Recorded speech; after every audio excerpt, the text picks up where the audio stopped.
Hi guys, welcome to another episode of the Cryptosparta Podcast. We're both here in Minnesota. It's your mom's basement edition. It is December 19th, so it's almost the holiday season. We got the poinsettia and the wreath in the background, but it's been a bit of a downer. We took a week off for travels and whatnot, but it's been a stinker of a couple weeks, kind of. It's been crab and A little last time down. we spoke, yeah, it's just been down. Some of the alts have been bleeding. I think overall, like, where are we at with Bitcoin? Yeah, Bitcoin is at 46,000. The past 7 days, it kind of was at 50,000, then it dipped, but it's been very choppy this month. This has been a down month from like 60,000 down to 46,000. So it's continuing that downward trend that we talked about, 2 weeks ago. Ethereum's been holding pretty strong, just higher lows. It's been hovering around 4,000 this past week.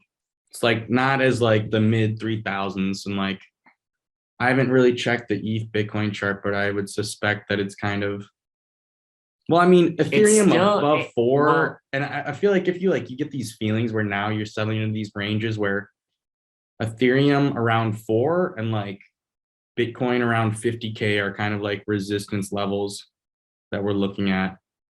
And so I would say that mentally, and then Bitcoin always leads the way. So you want Bitcoin above 50, but maybe, ETH. I saw recently some people buying some ETH 7K options in January. Yeah. And I was like, and then people were like, somebody knows something I don't. And I was like, some people are degenerate gamblers. People are longing, yeah. Yeah, so because ETH has been so strong lately, like holding with over 4,000, the like ETH Bitcoin pair has actually is very similar to where it was in May or March, where it was like all-time highs, and we were super bullish. So now it's like holding around like 0.8. But it's a very holiday fearful. season. Yeah. Everybody's kind of snoozing a bit. I think that everyone's taking profits, securing profits, tax harvesting. Our favorite forks are Ponzi schemes, I guess, whatever you want to call it. Those are down. That was major sell-off from time, went from 8,000, now it's like down to 3,000. Ohm was like at 800 pretty steadily the past couple months, and then now it's at 300 or 350. So a lot of hard downward trends happening right now. So it's like hard to stomach. Like, the fear index is still low. Everyone is optimistic for 2022, but I think like crab is and cyclical, market, just like, like end of the year tax season stuff. And two of the notes that like we like to see though, in terms of like, there's overall market trends, but then there's like who's outperforming and like kind of what's like moving away from the market. Like I think there was like a period a couple of months ago or a couple of weeks ago where Luna was like way outperforming, even though everything was going up, and like now things are going down, but AAVEX bounced. Hey, shout out. We've been talking about AAVEX under 100.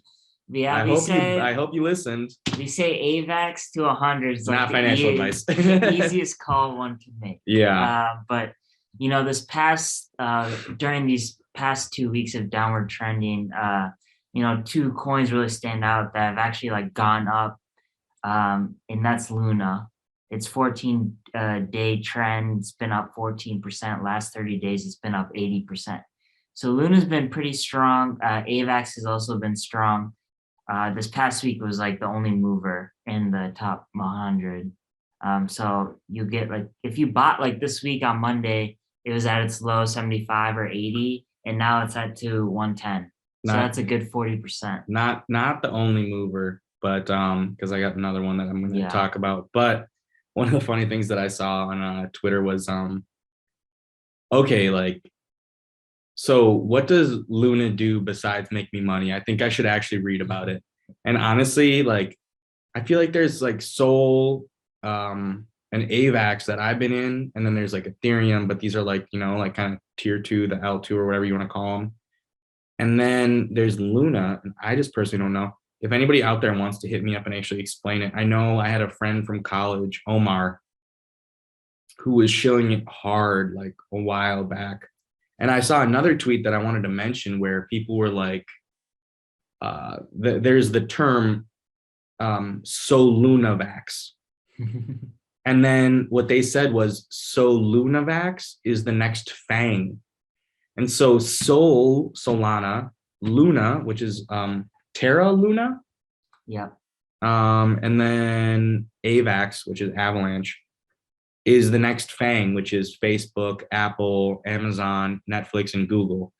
And so I thought that those tweets were kind of like, I don't know. We've used both Solana and AAVEX, but Luna. Well, if you look at the market share for like non-Ethereum, like and there's always Binance, which is like we don't. BSC, and I mean maybe we should talk more about it sometimes because we kind of, but it's like centralized. It might be Chinese, like hard to withdraw, like if things go south. Solana and like Binance. We have some new clients coming on board from South America, and then we're gonna try to figure out, like as it was with the clients in Europe, where you actually can purchase, and then what centralized exchanges, and then how it works to transfer from the banks. And then I was like musing. I mean, we have to do some research, but I was saying like they probably have some kind of Binance, and Brian was like, I don't know if I trust Binance. Like, I try to stay away from Binance. I like to have the freedom to withdraw my funds if I need to cash out. Yeah, and like a lot of issues. You want to like go into that because like sometimes they'll have your coins and they're like, well, you can't move your coins from your Binance account to a private wallet. It's like, why? It's like you don't actually have the coins or like something weird. The centralized exchanges, they hold like the keys basically to your coins so they can access them. Not your keys, not your coins. That's the whole thing. That's why you want to get decentralized. They're the custodials of your account. They're taking on that risk basically. And so, so you don't own your keys. They can go in and, pause or like access them or use them in the background. However, in order to optimize their business. And that's just any centralized exchange, not just Binance, but Binance, like, every time the Chinese government bans crypto, there's a hold on Binance, or like it's very difficult to withdraw. So that's definitely something to look into when you're buying off these centralized exchanges. Yeah, but so I was just reading into it and then also looking at it. The other thing that I had seen that has been outperforming is Jewel, and I've been seeing a lot of people talk about it, and it was like I was telling Brian, it's annoying because some of these tickers, and then we'll get into the Grim exploit as well, where like they make catchy names for like the token, but then it like doesn't really describe anything to do with the token. But you just see people where they're like, oh, Jewel's going up. And I'm like, but what is Jewel? And then sounds like a cigarette. Yeah, exactly. Yeah. But Jewel is DeFi Kingdoms. And we had talked about the Metaverse tokens a while back, where it was like, he had made the joke about like the Twitter thing where it was like, wait, you can't just look up the top 3 Metaverse tokens after Facebook changes to Meta and make money. And it's like, yeah. And Jewel, so as I'm speaking, it went from 22% up to 24%. And I mean, I think that if you've been kind of following the markets, everything isn't back to all-time highs, but Jewel has all-time highs. No, it actually is crushing through all-time highs. Well, not crushing. It touched 12 a while back, and then now it's at 12.5. So it is at all-time highs. So it's kind of like if you had bought a while back and you're a bit underwater when everything was like going up. This is one of those where, same with AAVEX, where a lot of things are like 50% off their all-time highs. But if you were in 6 months ago, you'd still be up on them. And kind of speaks to the idea of time in the market versus timing the market. It's maybe a bit hard. I had spoken to Nick, our listener, and sometimes we get a bit too technical, but in terms of, we every week speak about the market flows and how like Ethereum is off all-time highs, Bitcoin is off all-time highs. So if Jewel is hitting all-time highs, these are the things that are relatively outperforming in the short term. But DeFi Kingdoms is what they're saying when I just Googled it, is that it's like competing with Axes on apparently every day you can do challenges to earn. So it's a play to earn Metaverse token. Yeah, it definitely sounds like a play to earn. On what blockchain? On Solana or Ethereum? I didn't check. I gotta check. But I mean, that was kind of some of the things that we were talking about in the market, where it's like, what are the things that are popping off? I mean, I think the Crypto.com coin, which has like had for me personally, has it had an interesting, super crazy marketing story. Jumped into the top 20. Yeah. And I mean, we were talking also about like, we were just watching a World Series of Chess, and they have Algorand, Coinbase, like the amount of marketing being thrown. I find it bullish, where it's like, okay, mainstream adoption is happening. Yeah, definitely in the NBA, you're seeing Coinbase now partnering or having it logo on the bottom of the hoops, on the baskets, Philadelphia 76ers, their advertisement logo on their jerseys is Crypto.com. Kevin Durant just announced that he's, signed an ambassador deal or some kind of partnership with Coinbase. We talked about the naming rights of the Staples Center. The Staples Center, where the Los Angeles Lakers play, LA Clippers play. They're renaming the Staples Center to the Crypto.com Center. And it's one of the most lucrative or most expensive advertisement deals in the history of naming rights. And that was, I think it was like close to like 400 million, 500 million over 20 years. But it ended up being like a positive for Crypto.com, because the amount of, people, I think they just got listed on Coinbase too, and people were buying on Crypto.com. And so their coin went up the roof because people saw this news and was like, what is Crypto.com? This looks bullish. And so it actually went to all-time highs, and now it's the top 20 coin. And it's Crypto.com is basically very similar to Coinbase, but they created, instead of going IPO route, being publicly traded on the stock exchange, Crypto.com, they made a coin. So that's definitely some different. I've never personally, messed around on Crypto.com or have an account, but it's definitely very bullish, especially if you watch football or do anything. Those Matt Damon commercials also showing up. So, there's just so much money in the space. I didn't see those because I was in Europe. Yeah. But I mean, you can see in America now that I'm back. I mean, America just has so much more ads. But as I had told people, when I was in Barcelona, I was driving to the airport, and there was a Floki Inu. Yeah. Floki Inu, like meme coin billboard on like one of the, or like a bus stop or like some wall. And I mean, I saw another one. We were seeing some of the Hard Rock Nick videos where he was shilling Fluffy Inu.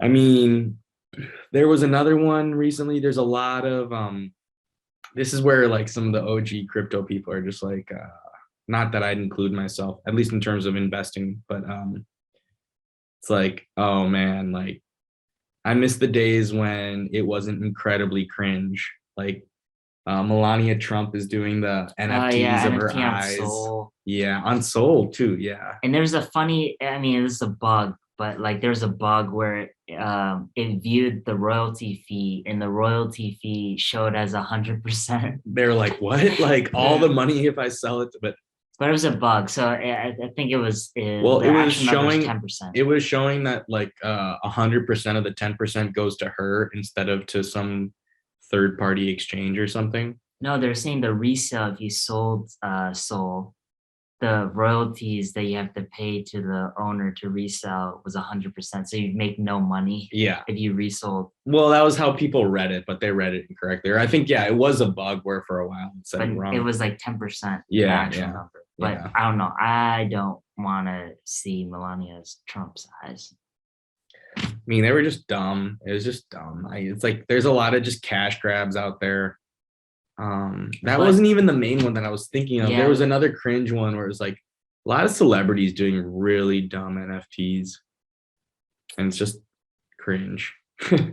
But transitioning to NFTs, we're trying out this new segment, trying to keep up with NFTs. Boom, like NFTs today. Yeah, this is where every week, we'll start talking about NFTs. We wanted to start off with the Nike. It is the acquisition of Artifact Studios, and they had a very popular NFT.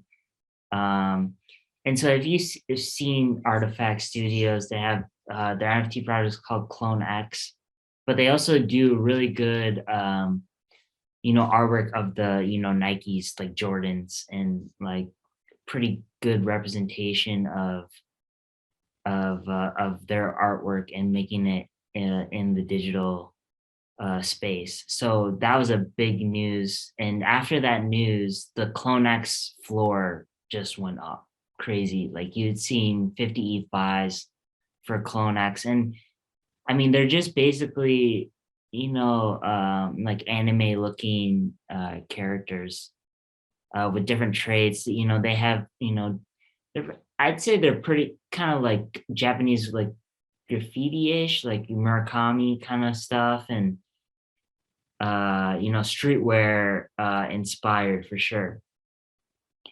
And so Nike acquiring that company, and then Adidas also made competing moves, and there was kind of a debate of like who did the better move to move into NFTs in the metaverse, because Nike acquired a company, straight up just bought a company, and that for their tech and that kind of stuff. And then so that's more long-term thinking, building stuff under the Nike umbrella. And then Adidas, just having an NFT collection with partnering up with the Bored Ape Yacht Club and doing just like a mint for an NFT. I think it was like hoodie, sweatshirts, that kind of like metaverse kind of stuff. Yeah.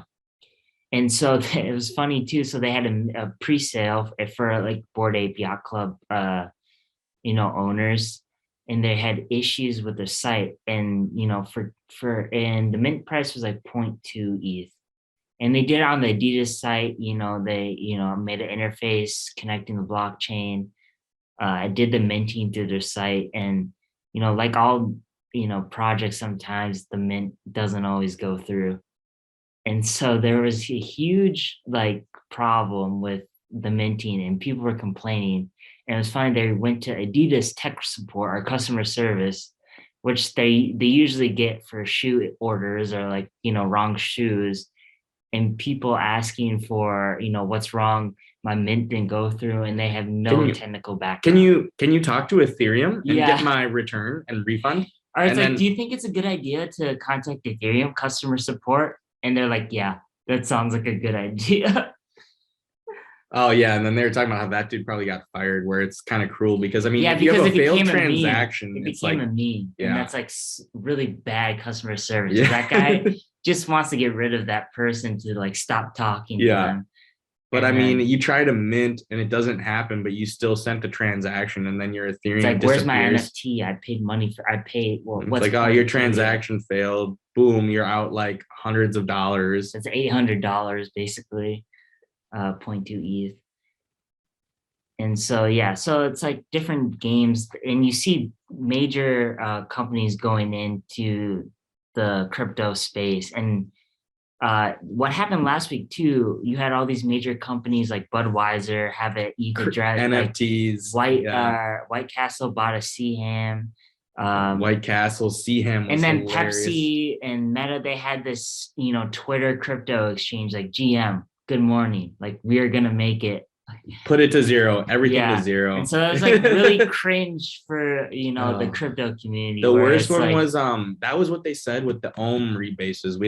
We touched on it a little bit with the market where like all these rebasings were like, all the Ponzi forks or all the they went down. And then there was the guy, Ty Lopez, who's like, hey, I have a Lambo and like this and that. He's like on those YouTube videos. He's just like a shiller.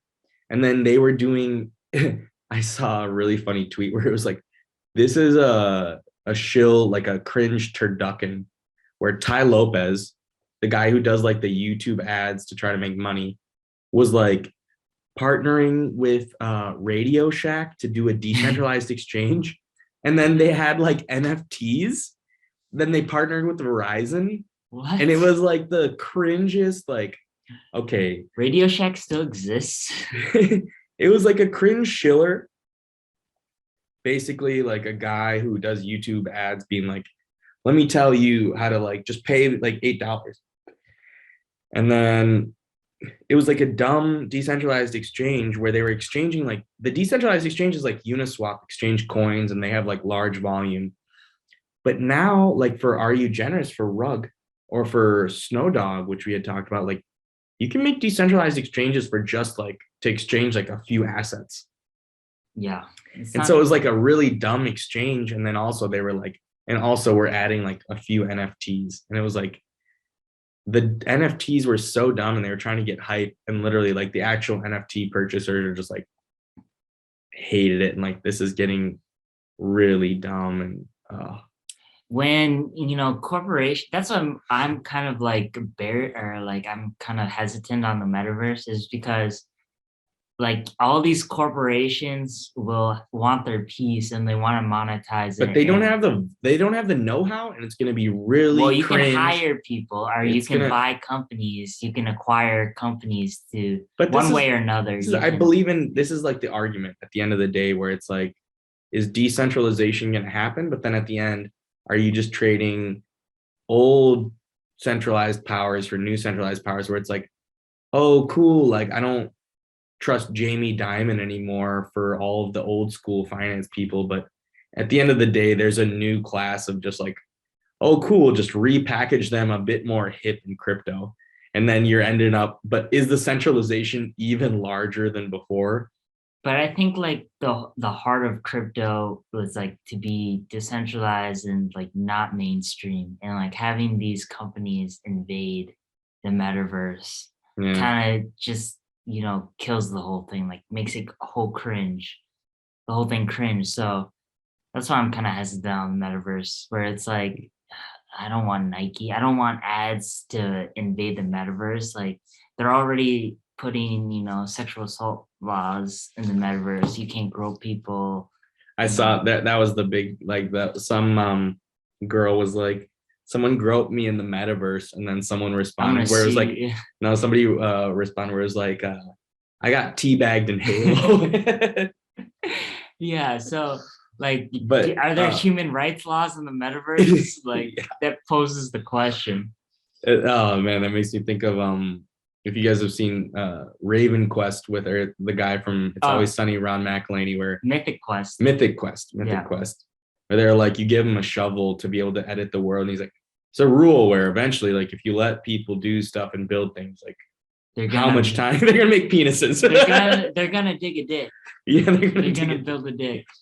But to bring it back to we'll wrap up the NFT segment, although we'll still be getting distracted and having a free-flowing conversation. But one of the things I wanted to discuss was how, in the macro sense, and also, the external factors of taxes and tax season, people are talking about tax loss harvesting, NFTs. And someone had come up with the idea, and I think I might have mentioned it weeks ago, but I forget sometimes what I actually talk about on the podcast versus what I talk about personally. But someone had said, is there someone out there like Keyboard Monkey, like some whale, where we can all just sell all of our NFTs for like basically nothing? Let's make a DAO. Let's make a collective tax harvesting collective. So they made it. They did. And what it is, I'll tell you guys. Yeah, not tax advice, not legal advice. Yeah, this might not be legal. No, it's legal. But what the thing is, with the idea of wash sales, the assets that you sold, that you purchased for, you can recognize the losses. And so they were talking about how with the crypto, a lot of people are doing this year, where if your coins went down, you sell them and then buy back in later and recognize the losses to reduce your taxes. Which an interesting thing that I'd been learning about also. On the flip side, you can do tax gain harvesting. So for instance, if your business lost a lot of money, but your investments made money, then you can harvest those gains, but you still basically haven't made any money at the end of the day. And so with that, with tax gains harvestings, you basically still have zero taxable income. So the thing is, it is taxlossharvest.eth. And what happens is you send your worthless NFTs to taxlossharvest.eth so you can realize your losses for the 2021 tax year. In return from taxlossharvest.eth, you will receive literally nothing. So you can send your NFTs there. You get nothing back. So you sell them for trigger zero. A realized loss. You realize your losses. Because you didn't get anything back. Yeah. So how do you get pretty the NFT genius back, idea. Then? You don't get it back, but you recognize the loss. So you So they just like burn the NFT. So that was the whole thing. You don't want it anymore. No, and then they were saying Keyboard Monkey should do it, because then what happens is that it's like a graveyard, but what if these things eventually end up being worth it? And so I mean, there are some like sneaky sales for stuff that you think might resurrect in the future or something. Yeah, who knows where it's like my Shiva dog. The Shiva dog, yeah, he got me into the Shiva dog. It's so dumb. The Monas. Yeah, it could come back. You never know. It could. I have one. It was like a Japanese one. It was the generative masks. I was like, these look dumb, but this is like a real artist from Japan, and this is his first NFT. Randomization too, and it was like generative. A lot of like it's like some like some paint stuff. What were the other ones? IG. Oh my god. Well, IGG might actually be a real one. Yeah, paint. Paint's dead, man. Paint's dead. Yeah. I'm like down 95% on that. You take some L's. But that's right. If you don't take L's, then no one can be 100%. Yeah. And so I mean, let's wrap it up for the NFT segment. But we're gonna move forward. I guess we didn't cover the big congressional hearings. Yeah, that was last week, December 9th. They invited 6 CEO from the major crypto companies, CEO of Coinbase, Circle, which handles USDC, Sam Bankman-Fried from FTX, Brian Brooks. Brian Brooks was killer. He's the CEO of Bitfury. They had the CEO of Paxos, and then CEO of Stellar. Yeah, and I mean, yeah, the Stellar one was everybody. The memes were pretty good about that. Like, I mean, it was like the three-headed dragon where they're the two smart ones. Yeah, and then the one silly one. And then people were just talking about how like she was just shilling her own bags, like you go to a congressional hearings and you just like keep bringing yourself up. Yeah, she didn't really add much to the conversation. She was just kind of reiterating what people had said. The main guys I thought that were pretty insightful was the Brian Brooks guy. And then, speaks really well. And then really did a good SBF. They asked him a couple questions. He answered, like, all his answers were over their head. But it was more of the memes from SBF more than anything. And I think the guy from Circle, Jeremy Allaire, I think his name is, but because there are a lot of questions revolving stable coins and how it's backed by the US dollar. And I think it ended up, being very bullish for stable coins. It really was. And then what people were realizing was that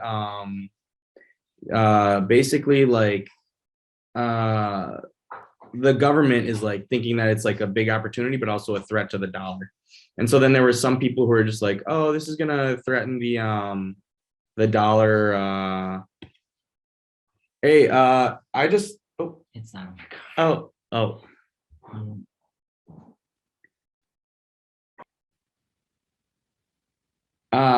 So we were saying bullish on stable coins. What they had been talking about was the idea that it's kind of inevitable. I think that a lot of the people that were speaking understood that they just don't want to be not in control of the supply of dollars.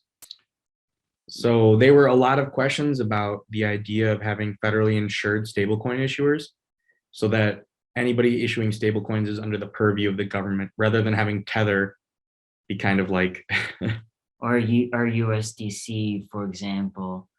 But it ended up being, revealing, or like, we kind of figured out, or the Congress people kind of figured out the logic where it's like, if you have stable coins that are, pegged to the US dollar, doesn't that show, strength for the dollar? and then it like opened their eyes and they were just like, yeah. That was what Brian Brooks had said, which was like a killer one. And then also he was saying, you're in Turkey, you're in Venezuela, you're in Argentina, you're in Africa. You want access to dollars. You want to be able to have a bank account with dollars and hold your money in dollars. This will speed up the adoption and dollarization of the entire world. Yeah, and the CEO of Paxos was like, buying, like, people want dollars to, own their money, like citizens across the world. And it's in some countries it's really hard to obtain dollars, especially those third world countries or developing countries that have tons of inflation. So definitely like giving easy access, or like being able to send money very quickly without using a money order, or like using a bank that could take several days. Yeah. If you're on a weekend, then you have to wait until Monday. And on that note, it was kind of interesting. There were a couple of the congressional people who were from poor areas, where they were saying, my constituency is underbanked, and predatory lending, payday loans, just access to loans or bank accounts, or like having enough branches nearby. So there were some people that were pretty supportive, and then on the flip side, we can talk about the it was very very good content day for the congressional hearing. First, SBF, Sam Bankman-Fried, untied shoelaces. Our king, like his shoelaces were literally like jumbled up into a knot, and there's like only like the memes were like, if you tie your shoes like this, you're a psychopath. And then there was like the meme of the hot chick like tying your shoes and then like looking up and what does she see? And then Sam Bankman-Fried's like positioning.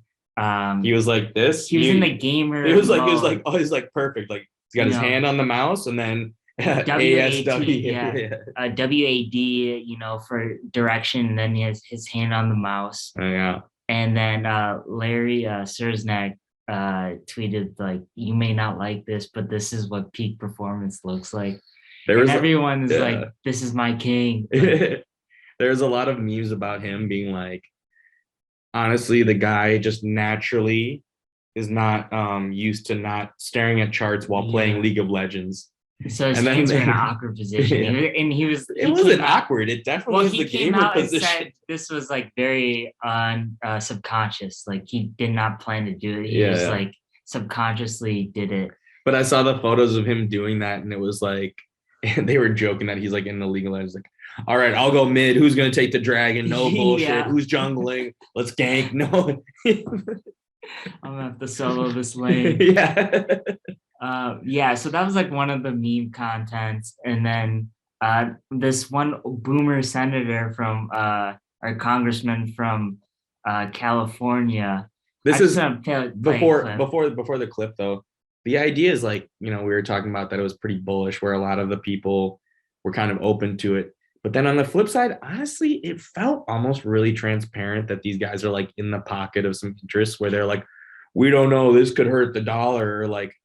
And then like, I think there was also, I think since we'd last spoken about the Elizabeth Warren stuff, where she was like, DeFi is That a was a threat to different consumer. meeting. Yeah, that was a different meeting, but just in general, like these like politicians who are kind of out of touch, and Well, you can in tell my who's opinion, getting paid by the bank. exactly. Because But she was like, "Oh, if DeFi is one of the most predatory, darkest parts of crypto currency, yeah, and if there's no one to regulate them, FUD, who are we going to regulate? Like you're taking away jobs, like regulator jobs, dumb stuff, like just and FUD, it, and fear, it, uncertainty, doubt from the government. But the They're thing is scared. like the most predatory people that use crypto or DeFi are the same people that use predatory behavior in the stock market, like BlackRock or like, those huge That was what, VC Forkney Love companies. was talking about, where it's like,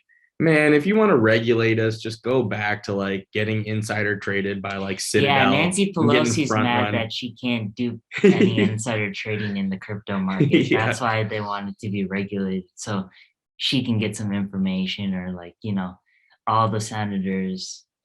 No, and like the fear, uncertainty, and doubt, the FUD is just like, it's like dumb. You can kind of tell. And so we'll play the clip from the senator who was just like, just boomer, just what happens if this, like, what happens if it all falls down, like, if Bitcoin gets overtaken by another coin. And yeah. So I'll play the clip. It's hilarious. Crypto Tour had a fun time. The number one threat to cryptocurrency is crypto. Bitcoin could be displaced by Ether, which could be displaced by Dodge, which could be displaced by Hamster Coin. And then there's Cobra Coin. And what could Mongoose Coin do to Crypto Coin? Crypto Coin. Now, the number one threat to cryptocurrency is crypto. Yeah, that was the clip. And then it's funny, that clip didn't show it, but he was like, there's no such thing by Hamster Coin or Mongoose Coin. I just made it up, just to fool you. I gotcha CEOs. But funny. 2 days later. No, afterwards. Yeah. The crypto BitLord was like, are you in on Mongoose yet? Well, someone made Mongoose Coin. MONG. And it was up 500% that day. So thank you, Senator or Congressman Sherman, for getting some gates. Mongoose Coin. Show me the white paper. Yeah, so. No, that was good stuff. And I mean, overall, the idea of the congressional segment was just that, like, at the end of the day, I think that there's going to be regulation. At the end of the day, it's a matter of like, we can provide regulation that, helps fuel growth and innovation, or we can go the wrong route. Or if you mess up on the regulation, we end up hampering innovation, and people move away from US and go somewhere else. Because this theme has come through from our podcast, and I was going to say also from the earlier topic about tax loss harvesting. They're talking about how people sell NFTs to friends for nothing. The friends just give them back. That's not going to fly with regulators. Like, the regulators are going to get more savvy. But it's also like a reminder too that the crypto is so global. Like, the world doesn't really revolve around U.S. regulation. If we mess up and provide laws that are hindering innovation or innovation, and don't allow people to build on Ethereum, they're just going to go somewhere else. They're going to go to Singapore, they're going to go to Dubai, they're going to go to Portugal, they're going to go to crypto. I think I'm going to head to the Bahamas for. Yeah, I think they're going to go to the Bahamas. I think Sparta Group is going to be going offshore in 2022. So. Yes. Are we looking for houses? Is that what we're doing? I think we're looking to do a rebase Ponzi. Or we might do cross-chain capital MCC, like we might do Sparta Coin Capital, cross-chain. Yeah. No, there's a lot of interesting things going on. And I mean, this topic I wanted to touch on, but then let's just bookmark it and move on to some of the stuff Daniele Sesta is doing after this. But I wanted to briefly move to, since we're still on the congressional topic of, like, there is a certain point to there's a lot of like scams and a lot of like there's not much consumer protection.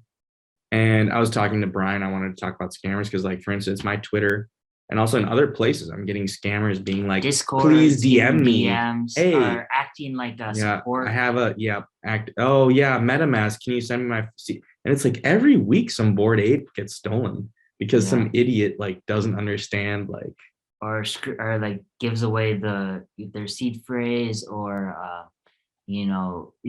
shows the QR code and the other one was Grim. I think it's Grimace or no, it's Grim. It's just GRIM. Yeah. But like a Grimace is the Grimace Finance or no? Or it was on Phantom. It was, I believe, a day ago where it was some sort of liquidity pooling for Grim Finance. Yeah, Grim Finance. And it was a big rug where a lot of people lost a lot of Phantom. And then what they were saying was that the developers basically created a backdoor that they exploited. They don't think it was a hack. They think it was on purpose. The Phantom network was saying that hopefully they'll blacklist it and then lock the funds so that the hacker just gives back all the coins. But there are instances of, scamming, and then it's like really... No, be careful. It's the wild, wild west. Like, that's the thing where it's like, you definitely got to be suspicious of what kind of messages you get or what they're asking. Don't be blindly following or give them what they want. And that's especially like, it's easy to fall in that trap with, trying to get verified with something like a Discord group, or, you win a giveaway, NFT giveaway, and they're like, send me your wallet address, or like, you want a free NFT. And so you just got to be very, skeptical of what kind of message you receive. Ask yourself, is this legit? Having a hardware wallet helps, and, in doing stuff to protect yourself, your funds, because you don't want to get hacked, or you don't want to be a rug pull.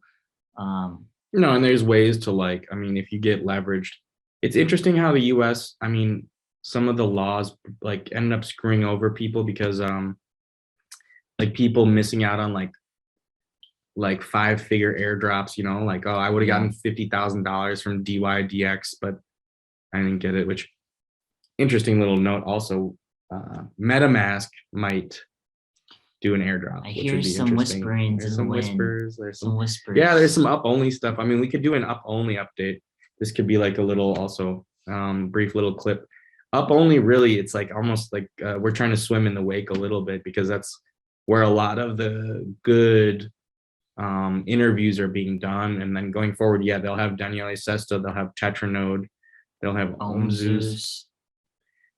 So I think that will clear up a lot of speculation, and they give you a lot more knowledge too. You can learn. The thing about crypto while we're in the space is like you can learn a lot. Just learning new things and doing new things. There's a lot of people out there doing podcasts with a lot of alpha, and they're telling you about what's going on and stuff. But we can shift that towards from up only, where they had talked. I think that was where they talked to the MetaMask people. But with Daniele Sesta and some of the updates, it's interesting where Wonderland is going to go multi-chain. So rather than just being on AAVEX, we assume, and then also there's been a little bit of flirting between Andre Cronje and Daniele Sesta. Phantom. Yeah, that Wonderland might move to Phantom, or MIM might move to Phantom. Well, MIM is it's very growing, highly used stablecoin. And it's that whole ecosystem with Abracadabra. It got mentioned in the other hearing, the Financial Services Committee. Because the name is so funny, it's magic internet money. At first glance, people think of it as a scam, but it's a meme. And boomer senators don't get that. or don't understand it, I guess they could have interns like research it, but they don't. I think we're early. We're very early. Yeah. And I mean, it really is going to be like the mainstream adoption is still, and it's funny, the argument of, are we really early? It's like $1 trillion market cap, like, nah. Like, I mean, when we were at a Christmas party yesterday over here at my place. I'm like, average person is, no, we're early. There are, I'd say, I mean, there's a learning curve to, be able to do stuff with a phone. It's basically, iPhone, learning how to use an iPhone, similarly, but you try to, buy crypto and learn how to crypto. Yeah. That makes sense. But how to, add networks, trade on different networks, try to figure out what is secure, trying to know, the understanding of, the blockchain and how everything works. And so, yeah. Yeah, I mean, we can move on to maybe another recurring segment of the classic Urzdel update. Yeah, so Urzdel, price is in the tank, by the way. Yeah, it's bottoms in. So bottom is 7 cents. Oof. I saw somebody down like 97%. Like they got over $1. Well, there's a lot of fear, and I think people were expecting, 40 billion through the pipes. I know that was definitely, on Twitter and broadcast, and they ended up pivoting, kind of changing, I'd say being honest, they oversold their Q4. But they pivoted, but they're setting up their reserve funding. Atipana is going to be one of their reserve funding starters. They got other clients. They got the KYC. I think they just don't realize the amount of work that actually like. And then I think if you hold the team to task, like actually, the executions are not on point in Q4 from what they had said to what would have been. Well, expected. I think they pivoted a little bit of like what they realized the needs changed. Or like they need to pivot slightly from what they were doing, and so I think they had to redo kind of like the whole interface and reserve funding, like UI. A lot of web development came. If you look at the lending platform, what it was in May and what it is now, it's completely different. Trying to be more user friendly and more simplified. You still get around like 20% for USDC or USDT deposits. Well, they make it more easier to be in liquidity pools through Uniswap. So they created a whole interface to be in these liquidity pools, and so their Tether, Urzdel liquidity pool is pretty high APY. I think around the market is probably like 10%, and they do a little bit more depending on the time period of when or how many things get added in the pool. But yeah, so I'm still pretty excited I'm bullish about Urzdel because it's just, I think a lot of themes that are, just in mainstream that come to mind remind me of Urzdel, what Urzdel is doing, like, trying to handhold banks, how to onboard banks to invest in crypto. And so, and being SEC compliant, KYC compliant, being the fintech or FinCEN registered company. And so, well, and I think also like if you think about like boats or like fish or whatever, it's a small boat on a big ocean, like the tides like really throw them around, and like in a macro sense, the small coins bleed hardest, and like, people are going to be scared of like speculative stuff, and like, the sell-offs on all the rebases, like, the weakness in Ethereum and people seeking solace, or like people seeking safety with Bitcoin or something. Just kind of some thoughts, and like, a lot of people saying, like it's cyclical and like it's the end of the year, but if we cross our fingers and think of a Santa rally, I mean, maybe we can move to the shills. I think people are pretty bullish on, 2022 in general. And I think, you see a lot of screenshots of, data or like, orders being put in, people be going long Ethereum, people putting bids in for Ethereum. And so I think the outlook for 2022 is pretty optimistic. There's a report, 2021 for crypto was probably like the best because you're getting institutional, buy-in. Institutions are starting to recognize it. It's getting more mainstream every day. And so I think the outlook is pretty bullish, even though things look pretty bleak right now. And I think, but I think everybody's just kind of like biding their time. But the thing is like you'd say that, but then you look at the fear index, and I think it also shows too, every time when ETH drops or crashes, gas fees are really low and you can actually do stuff on the network. Like you're not paying $300 gas fees, you're paying like $30-$40, which is, manageable. And I think, when you get these dips and it's really fearful, like people are scared to use Ethereum now, or like, they, pull back for sure. I think this is like a perfect lead in though. So do you want to start with the shills or should I? Yeah, I was like debating. I was like, I have two shills. I talked to, some people, fellow Ohmies, this morning that were pretty bullish on Ohm, and just the power of a DAO, which is a decentralized autonomous organization. And I think Ohm right now is, I think a lot of altcoins are doing work. You just gotta look at them. But I really want to do Ohm, but I'm also really bullish on RSR. And so that was, I think I showed this like back in April, June, one of the episodes, and it was like around like 7 cents. Now it's around like 3 cents. Kind of like a fourth of its all-time high. So if it 4x from here, it'd be all-time high like around 12 cents. And so they're redoing their app. It's the most downloaded app in Venezuela. And that's a inflation stricken country. And RSR is basically a reserve currency that people can use in third world countries where inflation is very high.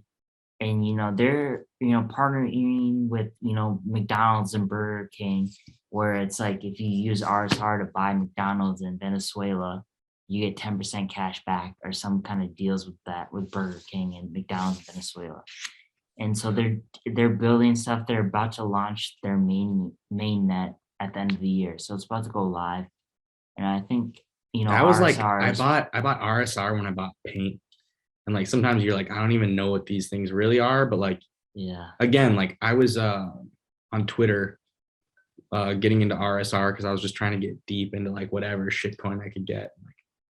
Like the first one was Phantom, and that was like the best one I ever got. Like sometimes you just trust your gut, and like if you're going for like diamond hunting, you're going through the shit, you're digging through the coal pile trying to find some gems.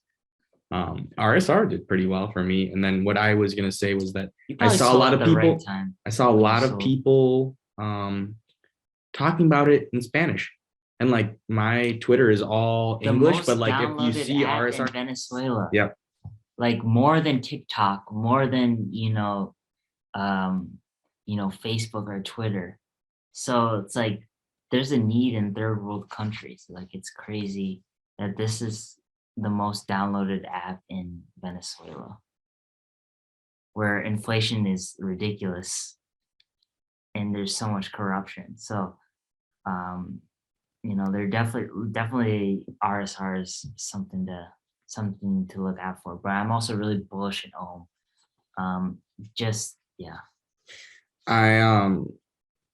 I'm like going back to the basics, and then it was like interesting because of this discussion I had yesterday with Brian, and also like another friend of a family member, kind of a boomer dude, South American guy, wants to put some money in. My shill is Ethereum, honestly. And then there's like the basic level, and then there's the deeper level. So the basic level is, look, man, it's just safe. Come on. Forget about Sailor. There is no second best. Like at the moment, Ethereum is definitely second best. Well, if you think about it, the market cap of BTC is pretty inflated, like because of all the people who lost their wallets or lost their keys or like high net worth things. So those Bitcoins are lost. There's a lot of forever. burnt random I saw about. And there's a lot of hoarding going on by Michael Saylor too and by other people. So if you think about it, it's number one in market cap, but it's kind of diluted because of how much Bitcoin is actually lost, but still technically active in circulation. But those will never be are sold ever again, and that affects the market where stock market is basically, or crypto market, stock market just buy, sell goods, right? So if those coins are lost forever, then there's no movement. But the deeper level of it is the ZK rollups. I mean, I was trying to read them. It's dense. Like it's all about scalability. Sharding, layer 2 solutions. They're coming out with solutions to scale and trying to reduce gas prices. I know, like that's the whole deal with ETH 2.0 moving to proof of stake. There's a lot of people stake. Making decisions quicker, faster, scalable. As far as how the nodes operate. Yeah, and so in a safe manner, like I mean, if I just bought, I mean, I'm looking for like the like the strategy is a bit more deep in terms of like I want to like really hit it off. I'm young, I can risk it, but I would sleep calm just having more ETH. Moving dollars to ETH seems pretty safe to me. I mean, at the end of the day, you're investing crypto as a way to diversify and you're looking for big gains. But you're also like, in order to have big gains, you have to accept the fact that it can also go the other way. So you have to, it's all about how much risk will ETH really drop that much? Like it's almost impossible. So it's like it's all about like cost benefit. If you invest $1,000, let's say in small market cap, less than 100 million, like you could lose that $1,000, but you could also 10x and have 10,000. The idea. So the scale is kind of tilted towards leaning like the high. You have a better, it's like a higher reward versus like a lower. Like the worst you can do is lose $1,000. Think about the flip side where it's like Bitcoin was always leading the way, and think about how many people still invested in Bitcoin and still made a shit ton of money. And what's to say that Ether won't do that? And I mean, the idea of big round numbers, I think like, AAVEX under 100, obvious. ETH under 4K? Yeah. Kind of similar. Like right now it's just higher lows, right? So it's like this is the low for this quarter, and then first quarter of 2022 will probably go. I'll say though it is a bit scary, and then back. maybe, and so this is the two shills where it's like kind of the macro competition where it's like, okay, yeah, I'm saying ETH, but like personally, if I'm buying anything, I'm buying AAVEX instead, because it's like similar debate, but there's more upside with AAVEX. The volume is crazy, or like it's slowly taking over, gaining market share as far as the non-ETH, blockchains. And so, yeah, ETH or AAVEX has been holding strong. I'm very bullish on it. Honestly, it's like one of the non-ETH blockchains that I use. I don't really play around on Solana. I haven't really touched Matic. I've added, Arbitrum, but got airdropped some Arbitrum token or some tokens on Arbitrum. But AAVEX is the only one where it's like I've been able to do transactions, play around with it, farm, stake on AAVEX. So, and that to me is a sign where it's like if this is the only blockchain I'm using, then that's a sign to me that other people can use it too. Hopefully that are maybe at the same, like I'm not that smart of a person. So if I can, use it, hopefully anyone can. Yeah. But I think on that note, we're pretty good. Yeah, And, I think that was a good episode to end on. Happy holidays, Merry Christmas, whatever holidays you celebrate, Kwanzaa, Hanukkah, Krampus. yeah, whatever. Happy holidays. Yeah. So that was episode. That was that episode. That was an episode. We're gonna let Manya, or I'll figure it out later. Yeah. But that was it. Thanks for listening. Peace.